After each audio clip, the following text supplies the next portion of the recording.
ही जर दिरंगाई होत असेल तर पक्षाचा पदाधिकारी जो असेल त्याला कृपा करून महिला आयोगाचं अध्यक्षपद देऊ नये।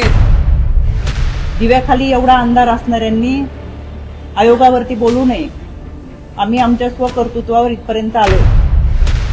तुम्ही अटक का नाही केली त्यांना? मी म्हणते यांच्यावरती सदोष मनुष्यवधाचा का गुन्हा नोंद करू नये?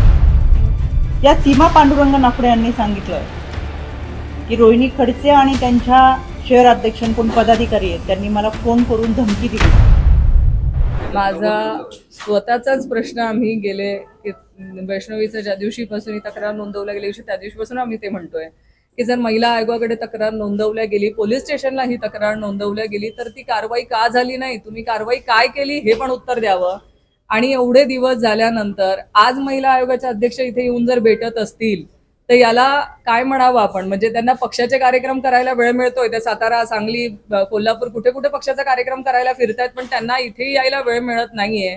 माझी या निमित्ताने मागणी आहे की महिला आयोग हे पद पूर्ण 24 तास जो व्यक्ती वेळ देऊ शकत असेल आणि महिलांना न्याय देऊ शकत असेल अशाच व्यक्तीकडे सरकारने हे पद द्यावं ही आम्ही मागणी पण करणार आहे मुख्यमंत्री महोदयांकडे की अशाच व्यक्तीकडे तुम्ही द्या। कारण आत्ताच्या महिला आयोगाच्या अध्यक्षांना पक्षाची जबाबदारी आहे, महिला आयोगाची जबाबदारी, हे सगळं सांभाळताना कदाचित तारेवरची कसरत होत असेल त्यांना महिला आयोगाकडे आणि महिलांच्या प्रश्नांकडे वेळ द्यायला त्यांच्याकडे वेळ नसेल।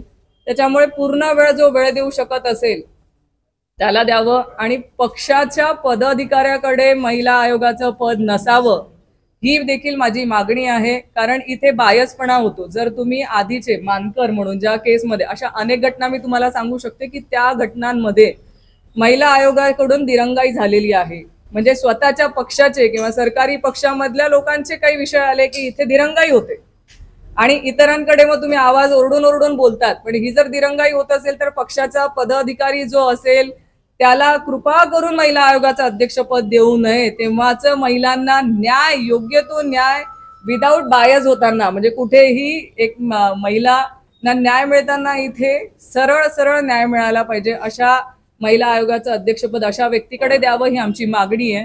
या केसमध्ये जर महिला आयोगाच्या अध्यक्षांनी वेळेवर त्या तक्रारीची दखल घेतली असती ना तर आज वैष्णवी जिवंत असती।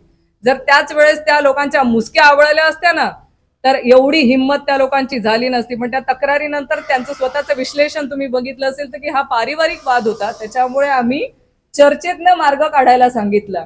एवढं झाल्यानंतर ती महिला येऊन तक्रार करते, चर्चेतनं काय वादत ना तुम्ही मार्ग काढताय? तुम्ही अटक का नाही केली त्यांना? मी म्हणते यांच्यावरती सदोष मनुष्यवधाचा का गुन्हा नोंद करू नये? यांनी यांच्या स्वतःच्या जबाबदारीत नाही मुक्त होऊ शकणार नाहीये। यांची जबाबदारी आहे, यांच्या निष्काळजीपणामुळे वैष्णवीचा जीव गेलाय। त्यावेळेस यांना अटक केली असती ना तर आज वैष्णवी जिवंत असती। रोहिणी खडसेंच्या पीए पांडुरंग नाफडे, त्यांची मिसेस सीमा पांडुरंग नाफडे यांनी राज्य महिला आयोगाला तक्रार केलेली आहे की पतीने मारहाण केलेली, प्रचंड त्रास दिलाय, लहान 1 वर्षाचं बाळ असून मला सांभाळत नाहीत वगैरे। त्याच्यानंतर मी तो तक्रार अर्ज आणि फैजपूर पोलीस स्टेशनला फोन करून सांगितलं की संबंधित महिलेची तक्रार घेऊन तुम्ही त्यांच्यावरती कारवाई करा आणि महिलेला न्याय द्या। या सीमा पांडुरंग नाफडे यांनी सांगितलं की रोहिणी खडसे आणि त्यांच्या शहर अध्यक्षांकडून पदाधिकारी आहेत त्यांनी मला फोन करून धमकी दिलेली, जर घराच्या बाहेर निघाले आणि तक्रार दाखल केली तर आम्ही जीव मारू। त्याच्यामुळे मी स्वतः पोलिसांना फोन करून सांगितलंय फैजपूर पोलीस स्टेशनला की त्या महिलेला पोलीस प्रोटेक्शन द्या, त्यांना जीव मारण्याची धमकी संबंधित लोकांकडून येतेय आणि अशा पद्धतीची ही मानसिकता, विकृत मानसिकता समाजामध्ये। त्याच्यामुळे दिव्याखाली एवढा अंधार असणाऱ्यांनी आयोगावरती बोलू नये।